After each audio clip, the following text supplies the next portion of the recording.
America का ambassador सर्जी गोर, उसको सडनली भारत के अंदर अलग अलग स्थानों पर जाने की एक दिलचस्पी सी पैदा हो गई है। द फैक्ट कि इसको डोनाल्ड ट्रंप जैसे व्यक्ति ने भेजा है, जिस प्रकार से वो खुद व्यक्ति है और जिस प्रकार से अमेरिका का भारत को लेकर रवैया है, सबसे पहला क्वेश्चन ये उठता है कि इसको कश्मीर जाने की आवश्यकता क्या थी। साउथ इंडिया के अलग अलग स्टेट्स में ये टूर क्यों करता है, अलग अलग जाके लोगों से क्यों मिलता है। आप अम्बेसडर हो, आप दिल्ली में बैठो, आपका काम है वीज़ा को अप्रूव करके ठप्पे लगाना, तो वो काम पे ध्यान दे। तेरा काम है ये बैठ के देखना कि भाई कहाँ से इन्वेस्टमेंट आ रही है, क्या इश्यूज आ रहे हैं, उसको रिजॉल्व कर। ये जाके जो मिल रहा है ना, इस चीज़ के पीछे गेम को समझने की कोशिश कीजिए। भारत का इतिहास इस चीज़ को गवाह है कि जब जब अमेरिका के एम्बेसडर्स आज की डेट में कश्मीर की विजिट पे गए हैं, बड़ी अजीब परिस्थितियाँ हुई हैं। मैं आपको 3 हिस्ट्री के एग्जाम्पल्स देना चाहता हूँ, आप सर्च कीजिएगा, इनके बारे में पढ़िएगा। 1950 का एक एग्जाम्पल है। 1950 में भारत में अमेरिका का एम्बेसडर का नाम था लॉय हेंडरसन। ये बंदा जो है, ये उस समय कश्मीर गया। कश्मीर जाके इसने शेख अब्दुल्ला से मुलाकात करी है। शेख अब्दुल्ला से मुलाकात करने के बाद जब ये वापस आया, तो इसके वापस आने के तुरंत बाद शेख अब्दुल्ला का जो रवैया था वो एकदम से बदल गया। लॉय हेंडरसन जो है 1950 में जब जाता है, तब तक legal status of Kashmir is very clear. Kashmir जो है इंस्ट्रूमेंट ऑफ एक्सेशन के बाद भारत का एक लीगल हिस्सा बन चुका था। आज भी कश्मीर भारत का एक लीगल इंटीग्रल हिस्सा है, इसमें कोई डिबेट नहीं है। लेकिन लॉय हेंडरसन अमेरिका का एम्बेसडर 1950 में जब वो जाता है, शेख अब्दुल्ला से मिलता है, उसके मिलने के तुरंत बाद शेख अब्दुल्ला का रवैया बदल जाता है। शेख अब्दुल्ला स्टेटमेंट देना चालू कर देता है कि भाई ऐसा है, कश्मीर को हम जो है स्विट्जरलैंड बनाएंगे, स्विट्जरलैंड जैसी न्यूट्रल टेरिटरी रखेंगे। न्यूट्रलिटी की बात कहाँ से आ गई जब कश्मीर एक इंटीग्रल पार्ट ऑफ हिस्सा है भारत का। और भाई आप कौन होते हो ये बात बोलने वाले? आपको किसने ठेका दे दिया कश्मीर के ऊपर ये टिप्पणी करने का कि कश्मीर जो है एक स्विट्जरलैंड जैसी न्यूट्रल टेरिटरी बनेगी? उस समय भारत की इंटेलिजेंस ब्यूरो ने भी ये रिलेशनशिप को प्रूव किया कि लॉय हेंडरसन की विजिट, शेख अब्दुल्ला के बदलाव, रवैये के बदलने का तरीका, दोनों में लिंकेज है। कॉन्सिक्वेंस क्या हुआ? 1953 में कश्मीर कॉन्स्पिरेसी केस में शेख अब्दुल्ला की सरकार को डिसमिस कर दिया गया। दूसरा एग्जाम्पल देखिए, जॉन गैल्ब्रेथ। ये एम्बेसडर था 1962-63 में अमेरिका का भारत में। उस समय भारत और चीन के बीच में एक मिलिट्री कॉन्फ्लिक्ट हुआ था। उस कॉन्फ्लिक्ट के दौरान जॉन गैल्ब्रेथ जो है नेहरू को जाकर मुलाकात करके नेहरू को कहता है कि ऐसा है, हम आपकी समर्थन और मदद करने के लिए चीन के खिलाफ जो आपका झड़प चल रहा है उसमें आपको मिलिट्री हेल्प करेंगे, बट प्रोवाइडेड कि आप कश्मीर के मसले में जो है इंटरनेशनल आर्बिट्रेशन, ये प्रकार की चीज़ों को आप एक्सेप्ट कीजिए। अमेरिका के एक राजदूत, एक एम्बेसडर को ये आज की डेट में कमेंट करने की पावर और ऑडेसिटी और अथॉरिटी किसने दी कि वो जाकर आज की डेट में भारत को ये बताएगा 1962-63 में कि हमें इंटरनेशनल लेवल का इंटरप्रिटेशन या किसी प्रकार का आर्बिट्रेशन करवाने की कश्मीर के मसले में आवश्यकता है या नहीं है। तीसरा एक एग्जाम्पल लीजिए सर, ये तो सबसे दिलचस्प एग्जाम्पल है फ्रैंक विजनर का। फ्रैंक विजनर एक व्यक्ति है जो अमेरिका का एम्बेसडर भारत में 94-96 के पीरियड में था। अब आप यहाँ पर क्रोनोलॉजी को समझिएगा। 94-96 का पीरियड, फ्रैंक विजनर भारत में अमेरिका का एम्बेसडर है। उस समय 94-96 का पीरियड है जब कश्मीर के अंदर एक अग्रेसिव लेवल पर जिहाद पाकिस्तान की द्वारा से चलाया जा रहा है। जिहाद इसलिए चलाया जा रहा था क्योंकि 1988-89 में सोवियत यूनियन जब अफगानिस्तान से रिट्रीट कर गया था, तो जो पूरी मुजाहिदीन फैक्ट्री पाकिस्तान ने बना रखी थी अफगानिस्तान में अमेरिका और सऊदी अरेबिया की मदद से, उस पूरी जिहादी फैक्ट्री को, खास करके जो पाकिस्तानी वर्ग ऑफ जिहाद थे और जिहादी एलिमेंट्स थे, उनको डाइवर्ट करके बेसिकली कश्मीर में लगाया गया। 1988 में सोवियत यूनियन रिट्रीट करता है। 1989 में मरकाज उद दावा वल इरशाद जो 1985 में बनी थी, उसका 1989 में एक आर्म्ड विंग लश्कर तैयबा बनाया जाता है। मरकाज उद दावा वल इरशाद 1985 की बनी हुई संस्था का जब 1989 में लश्कर तैयबा बनती है, लश्कर तैयबा का ऑपरेशनल फोकस इमीडिएटली कश्मीर हो जाता है। 1989 से लेकर 1992-93 तक कश्मीर के अंदर लश्कर तैयबा एक जगह पर काम कर रही है, हिजबुल मुजाहिदीन एक तरीके से काम कर रही थी, ये सारी संस्थाएं वहाँ पर लगी हुई थी। हरकतुल अंसार बनने वाला था, उससे पहले हरकतुल मुजाहिदीन ऑलरेडी वहाँ पर था। क्योंकि कश्मीर में ये सब चीज़ें चल रही थी तो इनको एक वहाँ पर पॉलिटिकल फ्रंट भी चाहिए था।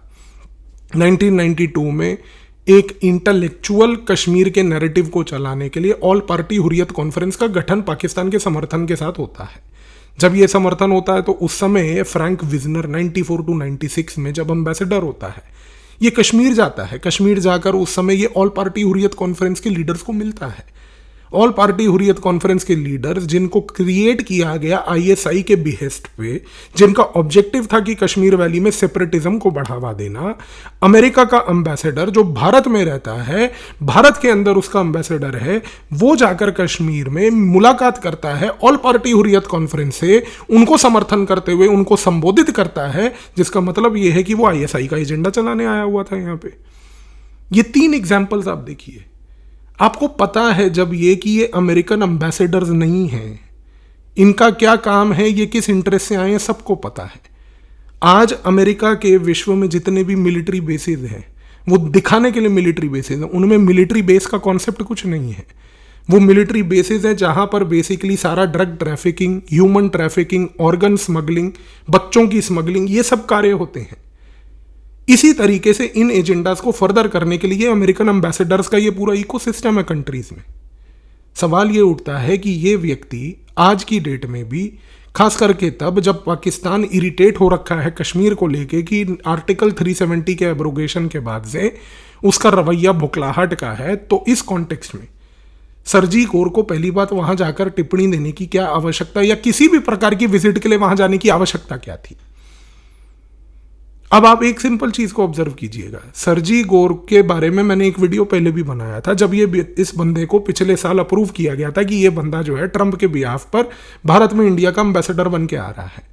ये सिर्फ भारत का एम्बेसडर बन के नहीं आ रहा है, ये आया है आज की डेट में इंडिया का एम्बेसडर एंड अमेरिका की तरफ से एक ऑनवॉय बन के फॉर साउथ एशिया, और साउथ एशिया में भी खास करके ये पाकिस्तान एंड सेंट्रल एशिया के रीजन पे इसका ज्यादा फोकस है। यानी कि अमेरिका ने डेलिबरेटली यहां पर, जिसको हम फॉरेन पॉलिसी में एक शब्द कहते हैं हाइफनेशन, वो करने की पहली बात तो कोशिश की। हाइफनेशन का एक सिंपल लैंग्वेज में मतलब ये होता है, फॉरेन पॉलिसी में ये कॉन्सेप्ट यूज किया जाता है कि आप इंडिया और पाकिस्तान को एकजुट करके देखिए। ट्रंप की पूरी कोशिश है, वो पाकिस्तान और भारत को दोबारा से रीहाइफनेट कर रहा है। रीहाइफनेट मैं इसलिए बोलता हूं क्योंकि ये दोनों देश एक दूसरे के साथ अमेरिका ने हाइफनेट करके पूरे कोल्ड वॉर में रखे हुए थे।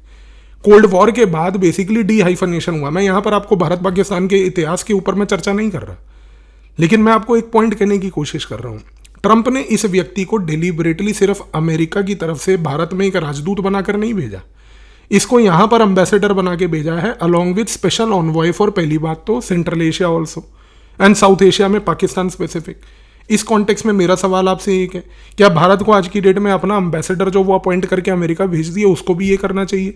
India's ambassador to America and special envoy for Mexico, क्योंकि मेक्सिको से इनकी जलती है, तो आप मेक्सिको डालिए वहां पे।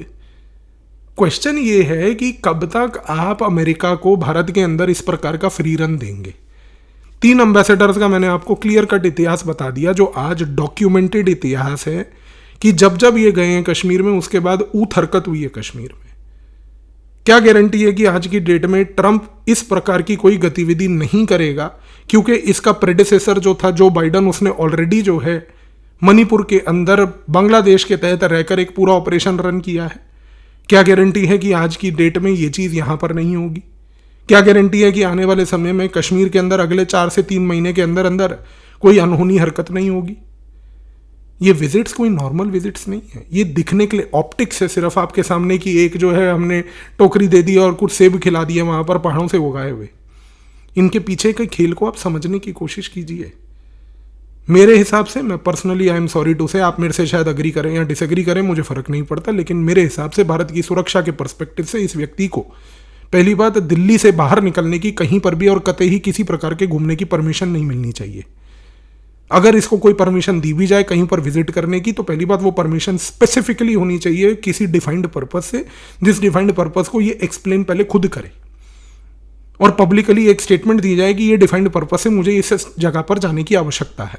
आप देश में एम्बेसडर हैं, आप यहाँ पर कोई टूरिस्ट नहीं है कि आपका जब मन करा कि जाकर जो है आप बैठ गए एकदम जो है भटकल लेक के बाहर और वहां जाकर बोटिंग करने लग गए। और खास करके तब जब आपका देश और आपके देश के एम्बेसडर्स का इतिहास ये रहा है कि आप सबवर्सिव एक्टिविटीज और सैबोटाज भारत में हमेशा करते आए हो। अब आप इस चीज का निर्णय लीजिए कि इस व्यक्ति के वहां जाने के बाद, इस व्यक्ति के वहां कश्मीर जैसे सेंसिटिव एरिया में इस प्रकार से घूमने के बाद आगे क्या हो सकता है या नहीं हो सकता, खुदा ना खास्ता कुछ हो, भगवान ना करे कि कश्मीर घाटी में किसी प्रकार का भी कोई आंच आए, पर यदि हुआ तो आज आपके सामने स्पष्ट है कि इसके पीछे किसका हाथ होगा। धन्यवाद।